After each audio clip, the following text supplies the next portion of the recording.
এই যে এখানে আমি পেঁয়াজ বাইটে রাখছি, আদা রসুন বাইটে রাখছি আর কাঁচামরিচ বাইটে রাখছি, মাছের সাথে মাখাই দিব সেজন্য। আর খিচুড়িতে দিব রসুনটা ছেঁচে রাখছি। আসসালামু আলাইকুম, আশা করি সবাই ভালো আছেন। রত্না রান্নাঘরে আরেকটি রান্নার রেসিপিতে সবাইকে অনেক অনেক স্বাগত জানাই। আজকে রান্না করবো এই যে ইলিশ খিচুড়ি। এই দেখেন আমি এক হালি ইলিশ মাছ নিয়ে চলে আসছি, রান্না করব ইলিশ খিচুড়ি। তো মাছগুলো আগে কাটে নিব, পুরো ভিডিওটা দেখতে থাকেন। প্রথম আমি এই যে মাছের আঁশগুলো খুব সুন্দরভাবে ছাড়িয়ে নিব।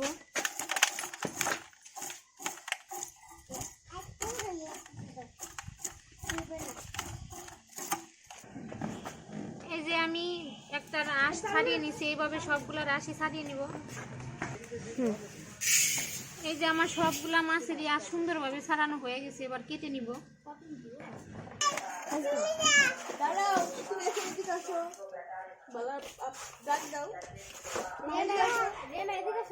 ভাইয়া দিবে হাত মুছো না, তোমার হাতে ময়লা, হাত দিবে না, বালা খাওয়া দিবে, তুমি খাও এটা খাও। এই দেখেন ডিম হয়েছে মাছের। 5:40 সুন্দর না।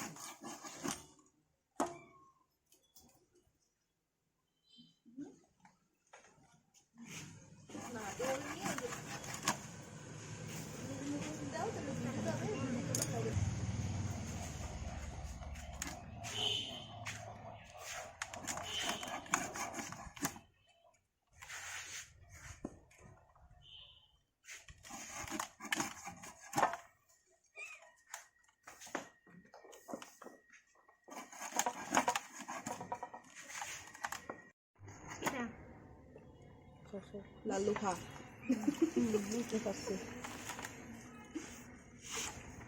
দশটা দিকে দিয়ে না।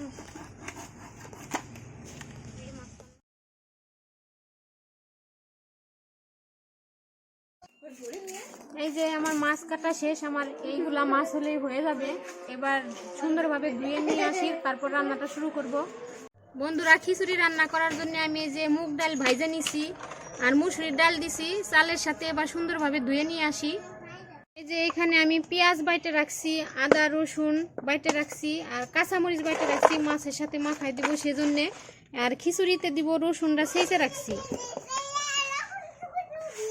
এই যে পেঁয়াজ কেটে রাখছি, কাঁচা চাল আর ডাল খুব ভালোভাবে ধুয়ে নিয়ে চলে আসছি রান্নাঘরে। এবার খিচুড়িটা মাখাবো। দিয়ে দিব পেঁয়াজ কুচি, কাঁচামরিচ, এই যে রসুন যে ছেঁচে রাখছিলাম রসুন,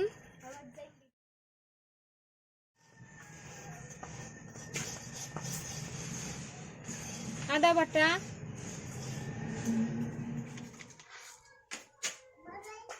জিরে গুঁড়া, হলুদ গুঁড়া,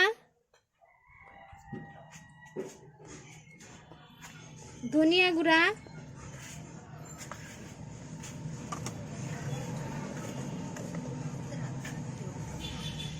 পরিমাণ মতো লবণ।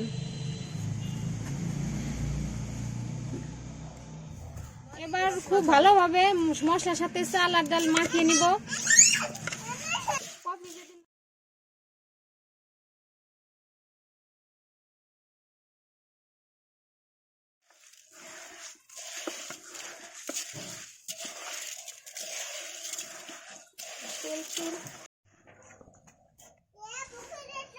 এবার দিয়ে দিব এই যে তেল।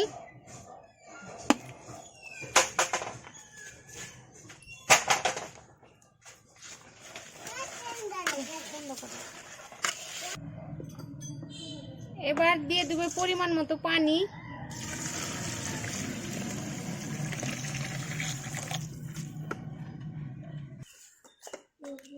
এই যে আমি খিচুড়িটা চুলায় বসাই দিলাম, এখন মাছটা মাখিয়ে নিব। হ্যাঁ, দিয়ে দিব পরিমাণ মতো লবণ।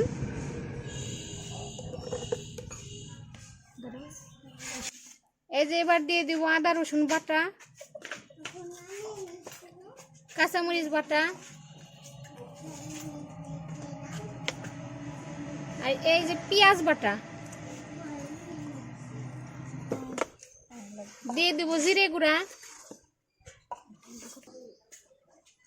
ধনিয়া গুঁড়া,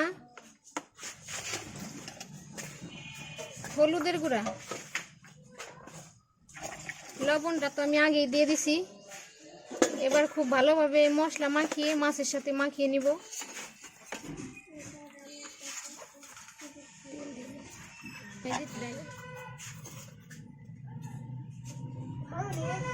এবার দিয়ে দেবো এই যে তেল।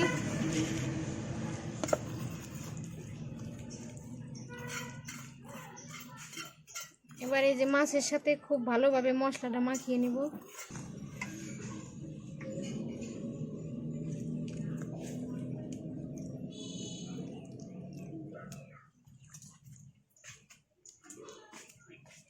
কি বলবো, ওটা ধুবে তারপরে পানি করবে নাকি?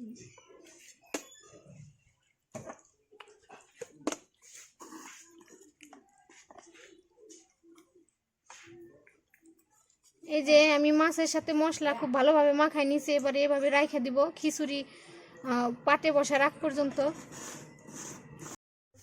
আমি পরিষ্কার 2 দিন পরে গোসল করছি।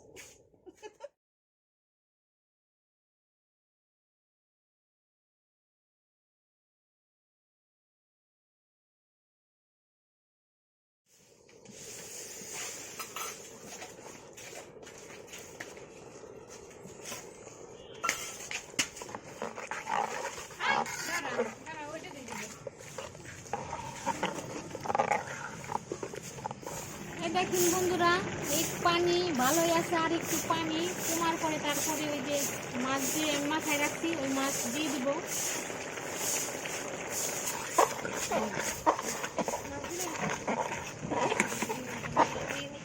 এ দেখেন বন্ধুরা, আমি যে মাছ মাথায় রাখলাম এবার এই খিচুড়ির ভিতরে দিয়ে দিব, বুঝে বুঝে এই দিয়ে দিব।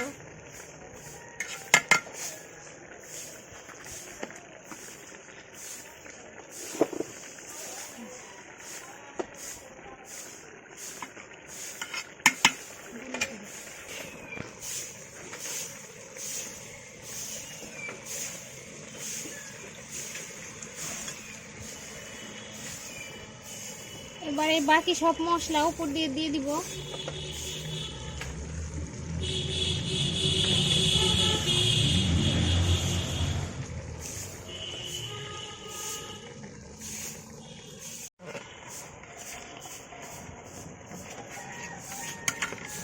এবারে এই মাছের উপর দিয়ে খিচুড়ি উঠায় দিয়ে দিব।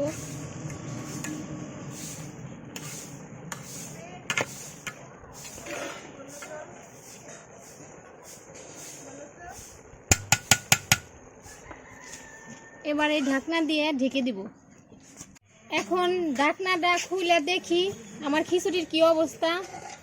কি সুন্দর একটা সেন্ট বাড়াইছে।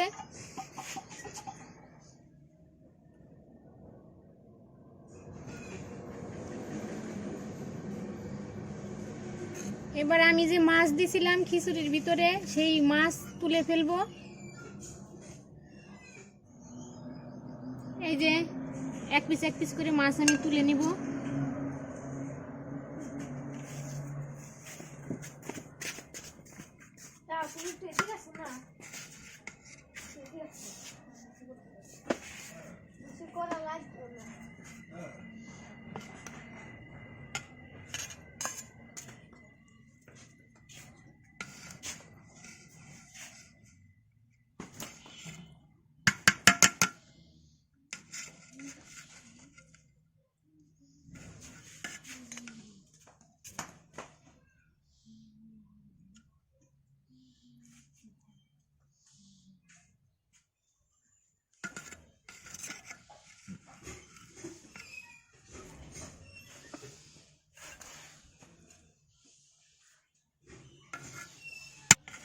আস্তে আস্তে খুবই সাবধানে উঠাইতেছি যেন মাছ ভাঙে না যায়।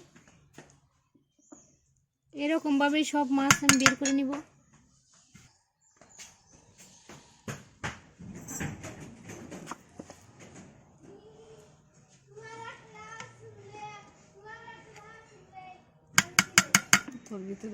এই যে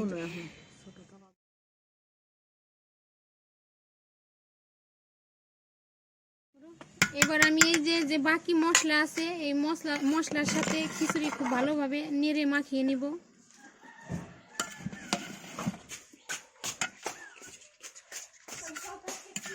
এই দেখেন বন্ধুরা, আমার খিচুড়ি কত ঝরঝরা হয়েছে আর কি সুন্দর যে ঘ্রাণ বেরোয়েছে, ঘ্রাণ শুনেই খাইতে ইচ্ছা করতেছে। তো আপনারা এইভাবেই বাসায় রান্না করে খাবেন, খেতে কিন্তু খুবই অসাধারণ লাগে ইলিশ খিচুড়ি এইভাবে রান্না করলে। অনেকেই আছে মাছটা মানে রান্না করে তারপর খিচুড়ির সাথে দেয়, কিন্তু আমি এইভাবে দিছি কাঁচা মাছ মশলার সাথে মাখায়। এইভাবে রান্না করলে ঘ্রাণটা বেশি পাওয়া যায়, খেতে খুবই ভালো লাগে। আর যারা যারা ইউটিউব থেকে আমার এই ভিডিও দেখতেছেন, আপনাদের চ্যানেল রত্না রান্নাঘরটি সাবস্ক্রাইব করে দিবেন, পাশের বেল বাটনটি ক্লিক করে দিবেন নতুন নতুন রান্না পাওয়ার জন্যে। আর যারা ফেসবুক থেকে দেখতেছেন তারা অবশ্যই আমার পেজটা ফলো করে দিবেন। আর আমার ভিডিও ভালো লাগলে অবশ্যই লাইক কমেন্ট শেয়ার করতে ভুলবেন না। এই যে আমার ইলিশ খিচুড়ি রান্না তো আপনারা দেখলেনই। যারা আমার ভিডিও দেখেন তাদেরকে অনেক অনেক ধন্যবাদ। আজকের ভিডিও এই পর্যন্তই, দেখা হবে পরবর্তী ভিডিওতে। ততদিন আপনারা সুস্থ থাকবেন, ভালো থাকবেন, সাবধানে থাকবেন। আল্লাহ হাফেজ।